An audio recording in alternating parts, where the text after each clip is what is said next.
صوت الحق. وألحقنا بعبادك الذين هم بالجدار إليك يسارعون. ما زال ذلك الصوت الساحر في وجداني كثيرا ما يملي علي قيامي أو قعودي، بقائي أو ذهابي. أكان إنسانا عاديا أم طيف ملاك؟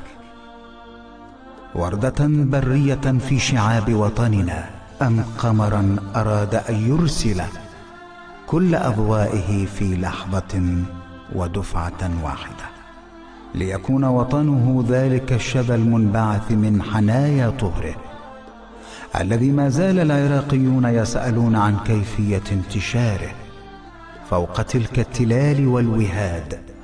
كان صدى صوته قد أعطى كل أعشاب البرية وكل طيورها شيئا من نكهته القريبة، حتى لقد غدا أسطورة يصدقها الناس في العالم ولا يصدقونها. ما ذلك السر العجيب الذي جعل من وطننا الوادع أبا لكل المدن، صوتا ودمعة وترنيمة انتصار؟